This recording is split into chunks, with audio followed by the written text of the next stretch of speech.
Hello Bannas, welcome back, BannaMana here, and we're going to be doing a new car update. But this time it's a bit different because it's going to be a special version, so it's going to be talking about cars of the year.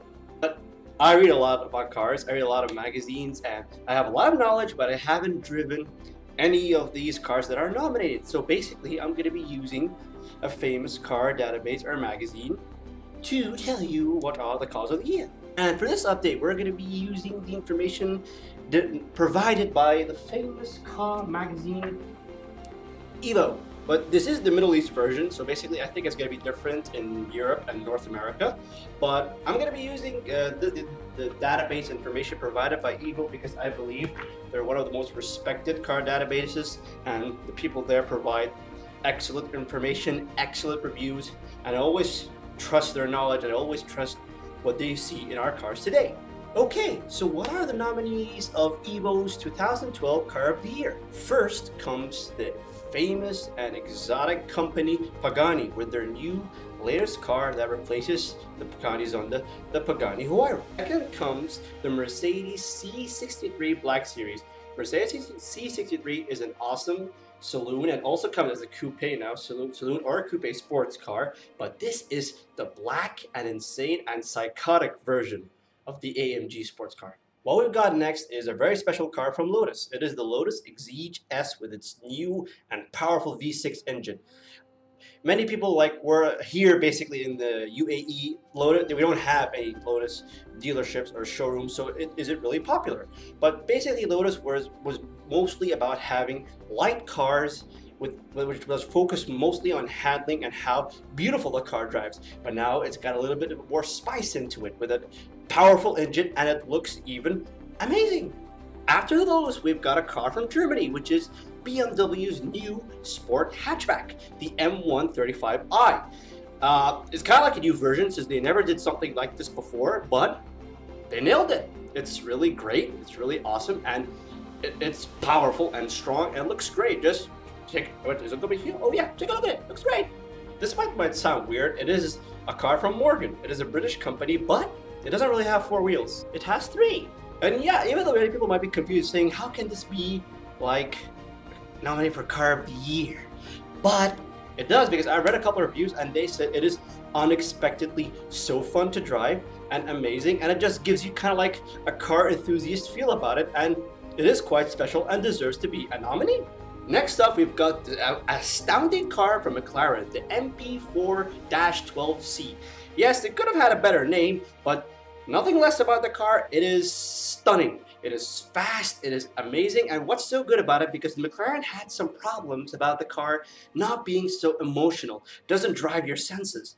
But McLaren has refreshed this in the MP4, and now it is more fun to drive and more epic and amazing. Next up is Porsche. Of course, it's expected. You gotta have Porsches in a nominee for Car of the Year. And it is, of course, the famous 911.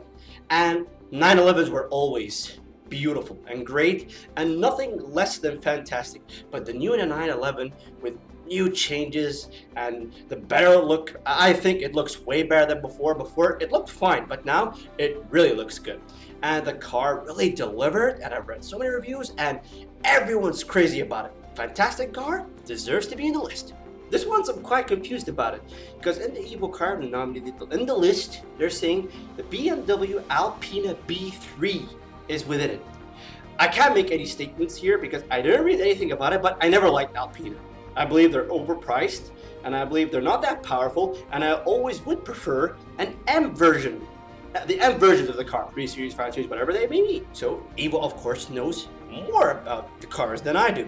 So they say the Alpina B3 GT deserves to be in the list. What's next? Obviously, another car from Porsche, but this one I'm really amazed by how good it is. It is the Porsche Boxster. What? Oh yeah, the Porsche Boxster S.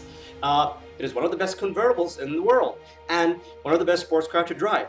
But this one, the new one, because before I didn't really think the Boxster looked good, but this one, it looks good. For the very first time, I actually look at a Boxster and say, I want that. I'm not talking about the specs and handling and blah, blah, blah. I'm just talking about the looks. But The reviews are all saying the car is just perfect, the car is just better than ever, and some reviewers are actually saying it's even a more complete package than a 911. But I'm not comparing here, but that's some reviewers what they're saying, because Porsche has provided two cars that deserve it to be in the list, and that itself is an astounding achievement for a single company having two cars in a car nominee at the car list. Oh wait, BMW has one too. Aha, challenge of the Germans. Finally, we come to a car that I expected without any doubts to be in the list. The Toyota GT86. This car is just brilliant. Some magazines gave it Car of the Year, and of course the famous Top Gear. I'm a huge fan of Top Gear, and Jeremy Clarkson of Top Gear gave this car his Car of the Year, and that just tells you a lot about the car. For someone with great knowledge as Mr. Clarkson, and drove like the fastest, most brutal, most epic cars anyone can ever touch, he drove the GT86, a simple, cheap sports car, and he was convinced it is his year's best. But the problem is this car got a lot of criticism here, because here in Dubai, many people love a car with a powerful punch. The GT86 doesn't have that. But the thing is, they should understand the GT86 wasn't made for that purpose. It is a car made for car enthusiasts, because I never drove it. I love how it looks, but in every single review, every single magazine, nobody says something bad about it. They say the car just feels amazing. And I even heard like a comment, I think it was from Evo, it's that stating, I don't care if I get passed by a cab driver, I'm having a blast in this car. So, does it deserve to be in this list? Hell yeah. So we come to the conclusion, Bannas. What is Evo's 2012 Car of the Year? And actually, the result is different than what they usually have in the previous years. The result is a tie. And the tie is actually between the Pagani Huayra and the Lotus Exige S. Following in third with the Porsche Boxster S, then the McLaren MP4, then the 911 Carrera S, and in fifth place comes the hatchback from BMW, the M135i. What do I think about it? I think it's good. I'm not surprised, because the Pagani Huayra, it is way too good. It's beautiful, it's great, it's fantastic, it's fast, it's exquisite, it's a work of art. So of course, seeing it at top place is so not a surprise at all. What about the Lotus? Well, Lotus really put a huge effort on the Exige S. It's powerful, and of course, we always knew Lotus can always put a smile on your face while driving it, and it looks amazing. But I didn't read much reviews about it, but Evo believes this car deserves to be Car of the Year for 2012. So it's a tie between Huayra and the Lotus Exige S. Alright, next Bannas, we're going to come to the categories of the best car. What do I mean by that? Is basically that they're like putting a best car out of every single category. Like for example, best SUV, best saloon, best sports car, best hypercar, best small car, etc. Coming up first with the best sports saloon of the year, and Evo gave the winning title to the Porsche Panamera GTS. Does it deserve it? I do believe it is, because they really recommended the GTS, and it is an absolutely fascinating luxury sports car. But it's got one problem: the looks, because it still has that ugly, well, I forgot the word, the ugly bottom. It still doesn't look good. So it got the winner as best sports saloon, so I'll try to convince myself that the rear of the car looks good. Oh wait, it does look good! Next is the best hot hatchback. Hot hatchback is like a sports hatchback, a fast one, like the Golf R, or what else? I actually forgot. Anyways, a Golf R would be like the top example. But for this year, but the coincidence, because this year's winner is from Volkswagen. It is the Scirocco R. Does it deserve it? I would say yes. My friend owns the car. I drove it. I sat beside him. I sat in the back, and every single position, it was just absolutely amazing.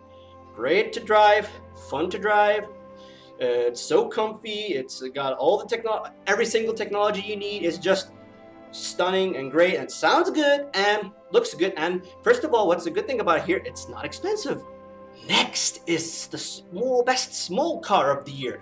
I expect it might be something different, but Evo has a point. This car that won it is a small car, and it's stunning. It is the Toyota GT86. Again, many people are going to criticize me, but the point is that Toyota aimed for this car to be cheap and fun to drive, and what is expected from a car made for car enthusiasts. Here, many of my friends told me the car is bad. Why do they say that? Because they say it's slow, it doesn't deliver, it doesn't give you the punch you need. Alright, I might understand people who might prefer the punch, but that isn't what the car is made about. I didn't drive it, but come on. Are you going to tell me my friends are like, they've got, all respect to them, they've got good knowledge about the cars, good cars, they drove many cars, but these guys in magazines, like many of them, they're like recommending the cars, and they drove everything. They're saying it's the best car of the year, so it has to be good. And the best convertible of the year goes to Mercedes. Which one is it? No, it's not the SLS Roadster. It is the SL63. Does it deserve it? Yes, it is a great car, and it's amazing how they increase the refinement and the beauty of the car and how engaging and fun to drive is. But what's my choice? But that's just me. I would give it to the McLaren MP4 Spider version because I love the car. Next we come to the best saloon of the year, and I'm gonna be honest about this. I expected this car to be the winner because it always, when it's revealed, it delivers. It's awesome. It's bravo. There's the new BMW 3 Series, and it's just great. It's just great. It was considered to be like the king of saloon cars, and remains the king of saloon cars. BMW always gives us like great refinement and just great things about this car, and the BMW 3 Series deserves the best saloon car of 2012. What about the best supercar of the year? Well, I'll tell you a name that will kind of ring a bell and make sense when knowing it is the winner. It is the Bugatti. Oh yeah, the Bugatti isn't new, so what's going on? Oh, I'll tell you what's going on. It is actually the Bugatti Veyron Vitesse. What is the Vitesse? It is the convertible version of the Bugatti Super Sports, which is the fastest car in the world. So, it is a convertible version of the fastest car in the world. Deserves to win? Hell yeah. Best 4x4 or best SUV. Which wins it? The new Range Rover. Didn't have any doubt. Well deserved, beautiful car, great luxury and fascinating drive, and like the comfort and how beautiful the car is. And other than that, it still delivers off-road. So well done, Land Rover. What about the best sports car of the year? Best sports car of the year, if I would decide, it would be a very tough competition between the 911 Carrera and the Boxster S. And surprise, surprise, Evo chose the Boxster S as the best sports car. That doesn't mean the 911 wasn't good enough or anything. Both are equally amazing and fantastic, but maybe Evo preferred more the engaging convertible drive of the Boxster S. That's why they believe it deserved to be the sports car of the year. But if I would decide, I would give it to be a tie between the new 911 and the new Boxster S. See, I've got good knowledge now. This prize is interesting. It is the concept car of the year. It's not a car, but they just look at the car and they see what it delivers and what are its expectations, and of course how it looks. And the winner is McLaren's new hypercar, the McLaren P1, and it deserves, because just see it. You just look at it and say, ah, that is the winner. Best luxury car of the year? I just got one answer and you can't even say anything about it. Rolls-Royce Phantom. Muscle car of the year, and this winner is gonna make my brother happy. Why? Because the winner is the Chevrolet Camaro ZL1. It'll make my brother happy because he owns a Camaro, and the ZL1 is something he always loved and respected. And does it deserve it? Yes, even though it might have a little bit of top competition between it and the facelifted, the Ford Mustang, but I do agree that the ZL1, because I don't know, the Mustang is always amazing and beautiful. I love the car. It's a great muscle car. But this year, the muscle car of the year belongs to the Chevrolet ZL1. Camaro ZL1. And that's it today, Bannas. It was a long car update, but basically because it's a special version and it talks about the best cars of the year. And they are all well-deserved cars. And I believe Evo really nailed it, and the choices for their cars of the year were excellent. And I love the magazine, and I'm looking forward for the next issues. So anyways, Bannas, what do you think about these winners? Do you think they should be different? Do you agree? Like, what would you think is your favorite winner or something? Just leave any comments. Just tell me, what do you think of this update? I hope you liked it. So please guys, like the video, subscribe, share it with your friends, and I hope you Bannas have a fantastic day. Massa.